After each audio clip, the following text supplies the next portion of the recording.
दोस्तों नमस्कार। आज राजकिशोर राजन जी हमारे प्रांत बिहार के काफ़ी ख्यात कवि हैं, प्रतिभा संपन्न, जिनकी कविताओं में एक अलग किस्म की खुशबू होती है। उनसे मिलने का पहला अवसर मुझे मिला था, अब तक एक ही बार मिली हूँ, आशा है कि दूसरा भी मिलेगा, इसीलिए कह रही हूँ कि एक ही बार मिली हूँ।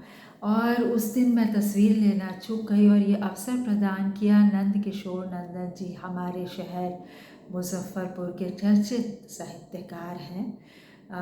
मेधा दी के पिता। मेधा दी को आप लोग ज़्यादा जानते हैं शायद, क्योंकि वो फेसबुक पर बहुत एक्टिव हैं, इसलिए नहीं, वो ख्यात कवयित्री हैं खुद और प्रोफेसर हैं सत्यवती कॉलेज में हिंदी की। और वो आई थी मेरे घर और तब तस्वीरें हुई थी और मेधा दी भी उस दिन थी, उनकी माँ थी और तमाम लोग थे। और ये आयोजन किया था मेधा दी की छोटी बहन शेफालिका ने, जिनकी कविताओं की राजकिशोर राजन जी बहुत तारीफ़ कर रहे थे। मैंने उनसे आग्रह भी किया कि भाई आप भी सुनाइए, लेकिन नहीं सुनाया। तो लगता है कि अब एक दूसरी गोष्ठी करनी पड़ेगी। और यहाँ पुर्तगाल रहते अपने शहर की खासी याद आती है और एक गोष्ठियों की इच्छा होती है। तो अगली बार आशा है कि हम तस्वीर भी ले पाएंगे। इस बार मैं चूक गई, मुझे लगता है कि कार्यक्रम इतना सुंदर था कि हमें तस्वीरों का ध्यान ही नहीं आया। तो बहरहाल राजकिशोर राजन जी की कुछ कविताओं के साथ मैं उन्हें जन्मदिन की शुभकामनाएं भेजना चाहती हूँ दूर देश से। कविता दोस्तों एक ऐसा पुल है। आज थोड़ा आ, क्या कहूँ, चैलेंजिंग डे इसलिए रहा है, मतलब वैसे उसका कोई वो नहीं, लेकिन थोड़ा बहुत यात्रा में लगता है सब कितना बढ़िया, हम बस यात्रा में है, लेकिन पानी की बोतल से लेके तमाम चीज़ें छूट न जाए कुछ वगैरह वगैरह, कौन सी बस कहाँ जा रही है, ये तमाम चीज़ें होती हैं। और थोड़े समय के बाद इसकी अपनी एक चुनौती भी होती है।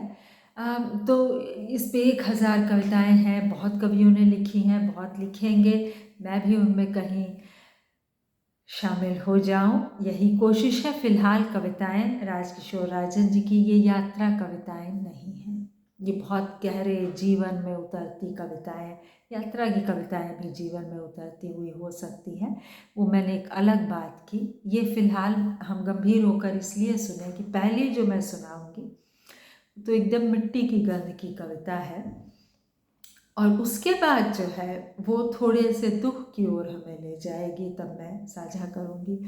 क्योंकि राजकिशोर राजन जी ने जब मुझे ये कविता भेजी तो मैं पढ़कर एकदम से हिल गई और मैंने उनसे पूछा कि ये किसके लिए लिखी गई, और उस कविता तक पहुँच के बताती हूँ। तो दोस्तों पहले का शीर्षक है बसमतिया बोली, और ये कविता उस दिन राजकिशोर राजन जी ने खुद पढ़ी थी, मैं अकिंचन आज पढ़ रही हूँ। बसमतिया बोली, सुनो कवि जी, कविता में तनिक धूप धूल मिट्टी भी मिलाओ। यात्रा कविता में भी हम वही करते हैं, कोशिश वही है। और अच्छा है कि मैं इसको पढ़ रही हूँ। यात्रा कविता में और धूप धूल और मिट्टी का मिलना बहुत ज़रूरी है। फिर आप समझेंगे कि मैं क्या कह रही हूँ कि खूबसूरती के अलावा उसमें और क्या क्या होता है। बसमतिया बोली, सुनो कवि जी, कविता में तनिक धूप धूल मिट्टी भी मिलाओ। बहुत हुई शब्दों की खेती, कविता हो रही है ऊसर, अब अपने अंतःपुर से बाहर हमर गांव भी आओ। कवि कर्म वैसा ही जैसे बढ़ई किसान लोहार का, अब गाछ पर बैठना छोड़ भुइयां उतर जाओ। बहुत हमने पेड़ों की बात की, अब गाछ पर बैठना छोड़ भुइयां उतर जाओ, ये हो चुका है। बस के इंतज़ार में पहले तो हम एक रेस्तरां के उस पर बैठे, मैं ही नहीं, पहले कोई और बैठा था। ये पहले पुर्तगाली महिलाएं करती हैं, और मतलब मैंने लिखा भी है ये किसी जगह कि पहले ये वो बैठती हैं बस के इंतज़ार में नीचे फुटपाथ से ज़रा सा ऊपर किसी दुकान या घर के स्लैब पे, और मैं भी जाकर और एक बार तो मैं साओ जसिंतो में तो मैं भी बैठ गई थी। तो वो व्यक्ति का घर था और उसने दरवाज़ा भी खोला, निकला और मैं जब खड़ी हुई उसने कहा कि अरे इतना अच्छा से बोला कि बैठिए बैठिए। तो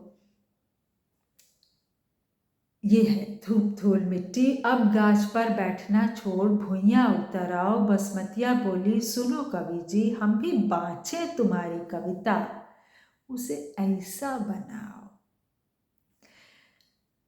बहुत बड़ा चैलेंज है ये कवि जो प्रस्तुत कर रहा है, हम भी बाँचे तुम्हारी कविता उसे ऐसा बनाओ। तो दोस्तों ये तो फिर भी एक वैसी वाली कविता थी, है ना। इसमें एक खुशी, एक ललकार, एक ओज, एक चुनौती है। लेकिन अब जो मैं पढ़ती हूँ, पहले का ही शीर्षक है दुख। तुम्हारे जाने का दुख नहीं, तुम्हें तो जाना ही था मुझे छोड़। बस तुमसे कह नहीं पाया, तुम हो तो यह दुनिया है जीने लायक। कभी न कभी यह दुनिया भी होगी तुम्हारी तरह सुंदर, भले उसे देखने के लिए नहीं रहूँगा मैं। कितनी गहरी, एकदम भेदने वाली कविता है। मैंने इन कविताओं पर उनको पढ़ के, अगली भी ऐसी ही है, पूछा और मैं उनसे बिना अनुमति साझा कर देती हूँ कि राजकिशोर राजन जी फ़िलहाल बहुत दुख में है। उन्होंने हाल में अपनी पत्नी को खो दिया। तो ये जो व्यक्तिगत संकट होता है, ये बहुत त्रासद होता है। मैंने जब पिता को खोया था तो बहुत समय लगा था मुझे उससे उबरने में। उबरता आदमी कभी नहीं है, लेकिन उस दर्द के थोड़ा कम होने में। तुम पर नहीं लिख पाया, और ये मेरी भी स्थिति हुई थी एक प्रकार से। तुम पर नहीं लिख पाया एक भी कविता, पेड़ पौधों, हवा, धूप, आकाश, यहाँ तक कि अनदेखे अनजाने पुलों पर लिखा।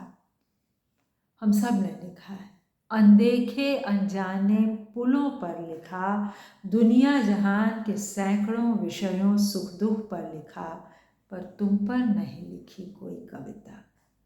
दरअसल देख ही नहीं पाया जो सबसे करीब था, जो जीवन भर साथ साथ चला और उसके पैरों में भी उतनी धूल थी जितनी मेरी।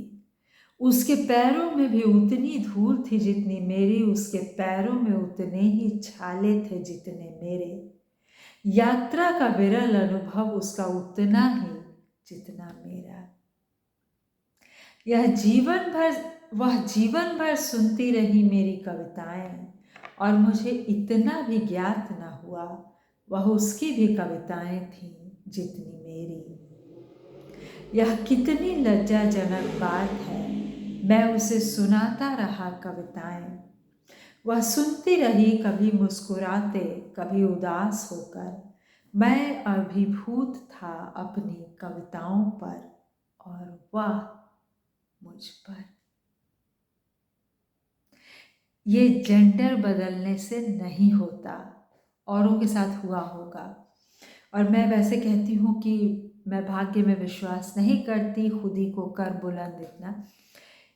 मेरे एक्स हस्बैंड जब तक मेरे प्रेमी थे तब तक वो कुछ इस तरह थे, उसके बाद वो ऐसा आमूल चूल बदल गए। मैं अभी उन्हीं की बात